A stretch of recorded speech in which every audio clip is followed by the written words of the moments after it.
Dari situ kita langsung melacak lagi. Jadi melacak bahwa pernyataan dari tim Solo bahwa mereka tidak punya dokumen untuk dibawa ke KPU. Dari situ dibikinlah di Jakarta. Saya itu sebetulnya sedih. Sedih karena apa? Kalau proses hukum mengenai ijazah ini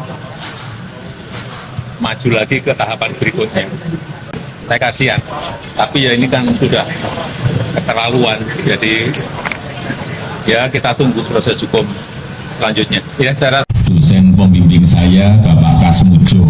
Pak Kasmujo, saya mengaturkan banyak terima kasih karena bimbingan Bapak di jurusan teknologi kayu, saya bisa menyelesaikan skripsi saya. Dari awal Pak Kasmujo itu memang adalah dosen pembimbing akademik, oke? Tentang ini loh Pak, pembimbing skripsi itu Pak, yang Bapak yang pembimbing skripsi umurnya harus di atas 50. harus di atas 50. Atau Bukan Pak, yang tahun 2017 kan Bapak tampil di TV bersama Pak Jokowi. Bapak kan di situ Pak Jokowi mengatakan Pak Jokowi bolak-balik bimbingan skripsi. Bapak itu kan yang salah. Iya Pak. Salah itu.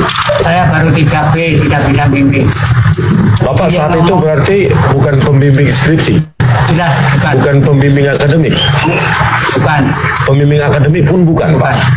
Mau konfirmasi aja Bu, tadi kan Pak Kasmujo mengatakan bahwa Pak Kasmujo pun bukan pembimbing skripsi dan pembimbing akademik. Bukan ya Bu ya. Jadi pernyataan Pak Jokowi bahwa Pak Kasmujo pembimbing akademik itu salah juga Bu.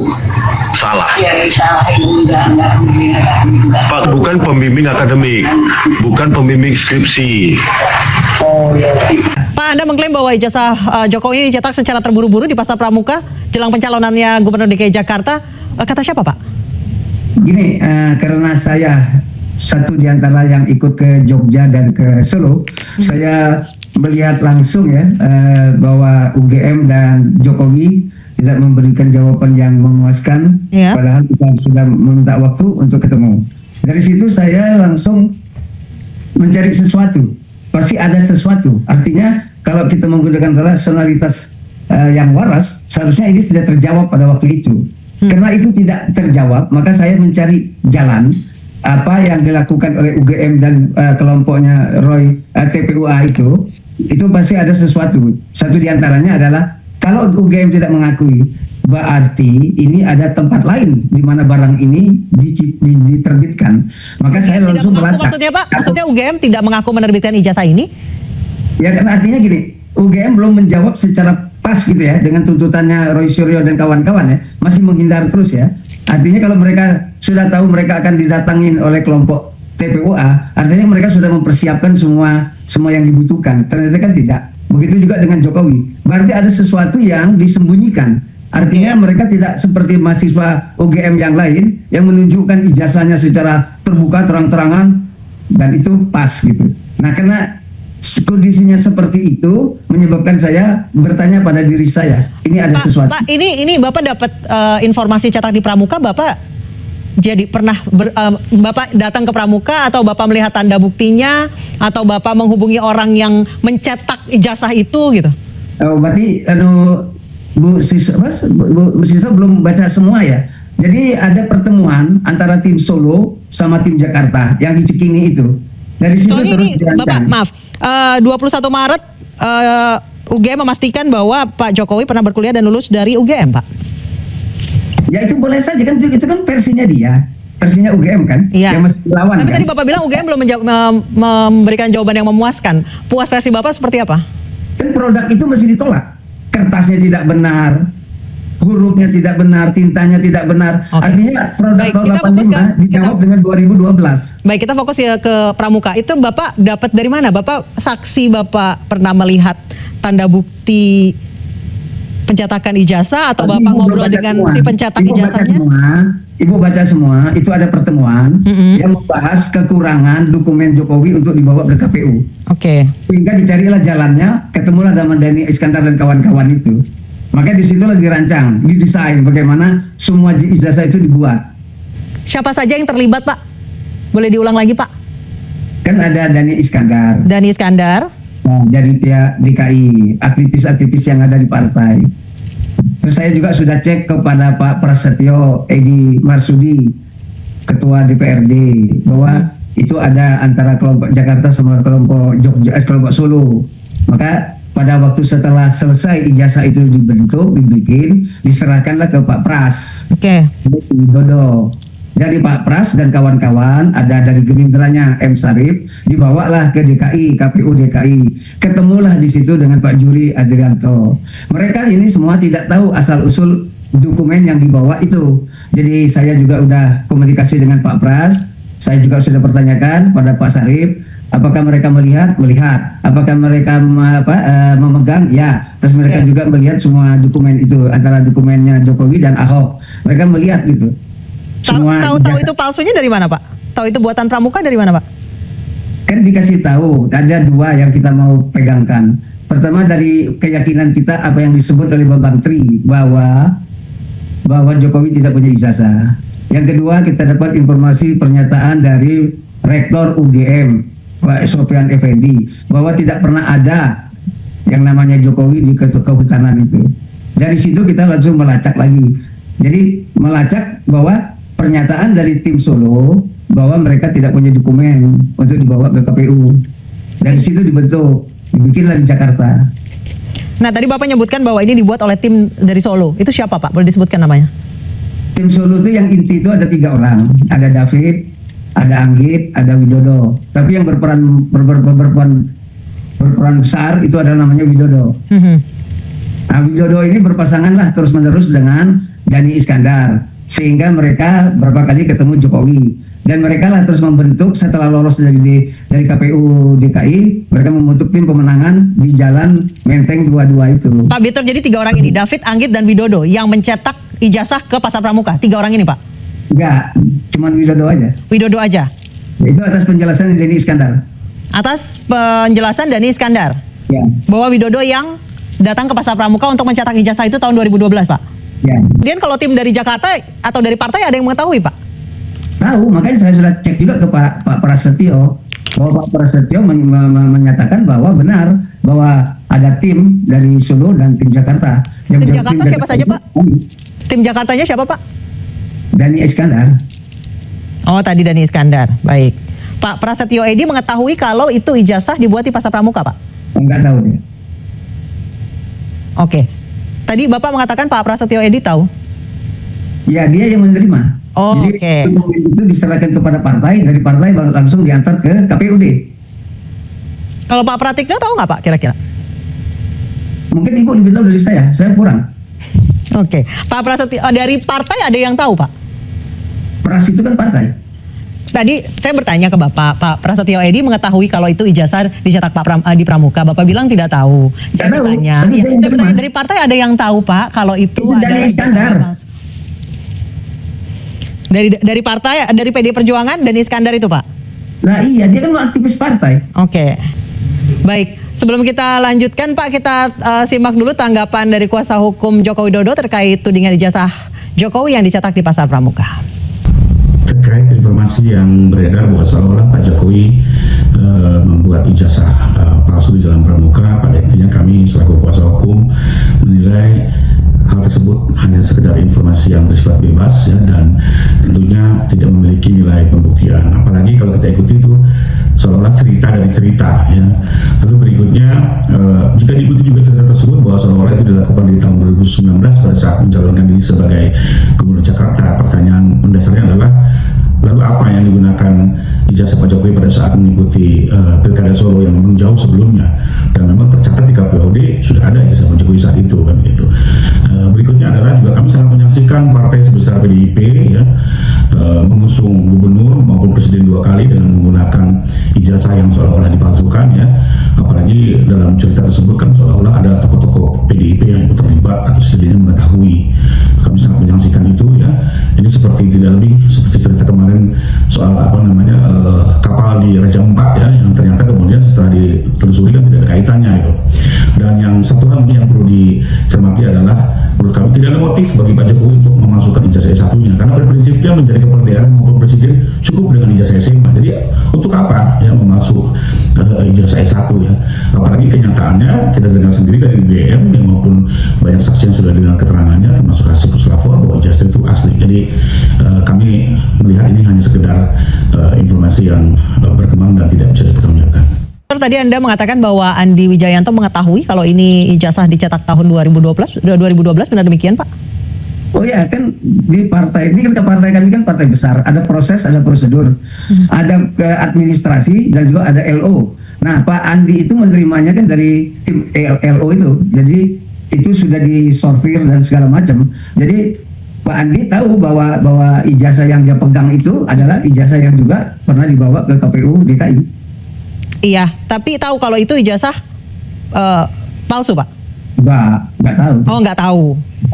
Baik, Yang jadi tahu baik cuma Pak 2 Prasetyo orang. Edi, ya gimana? Yang tahu itu cuma 2 orang. Oke. Yang namanya Widodo sama Dhani Iskandar. 2 orang itu yang tahu. Kalau semua orang tahu berarti bukan rahasia mereka. Boleh Pak Dhani Iskandar diajak ngobrol bersama kami Pak di Newsroom Pak? Nggak tahu dia di mana. Oh, hilang sekarang Pak? Ya, ada dua-duanya udah nggak tampil di sehari-hari. Oke, Biasanya baik. mereka sehari-hari ada di DKI, di partai. Baik, tanggapannya Bapak tadi soal sanggahan dari pengacara Joko Widodo.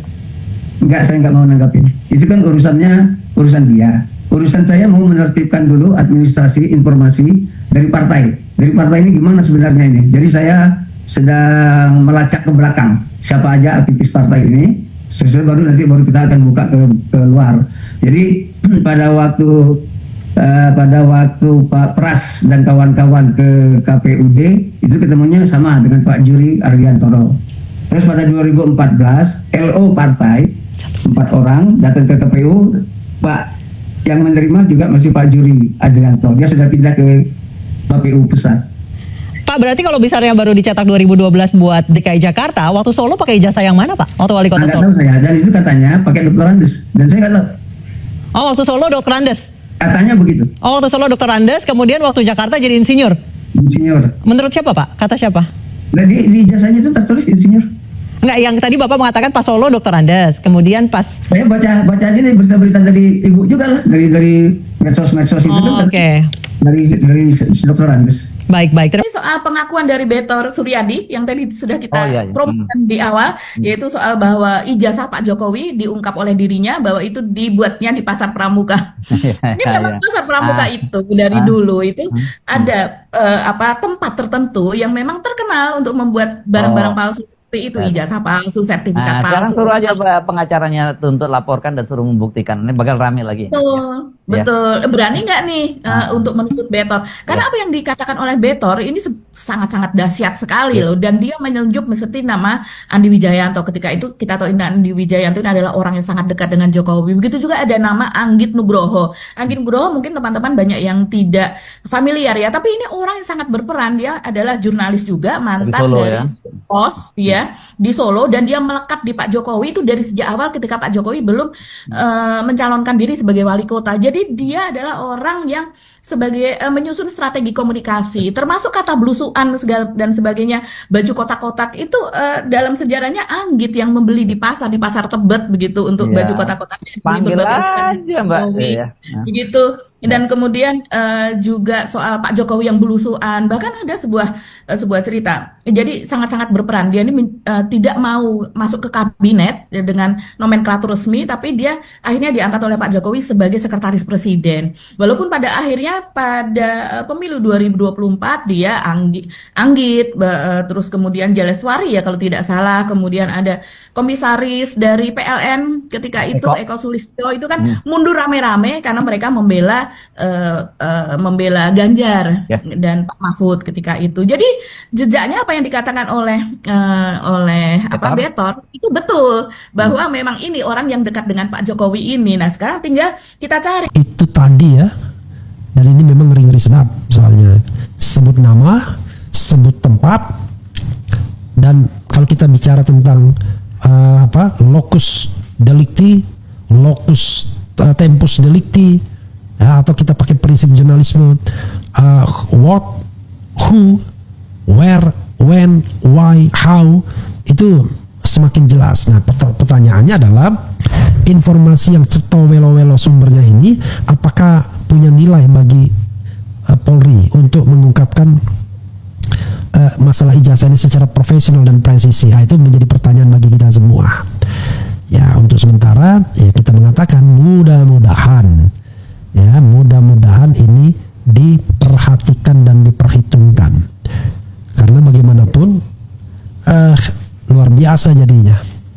Bayangkan yang tadinya kita masih ya pakai bahasa yang halus, diduga sampai sarjana muda, pokoknya pakai bahasa-bahasa yang masih tinggi, tapi ini bahasanya sudah sangat low sekali, dibikin di Jalan Pramuka Salemba.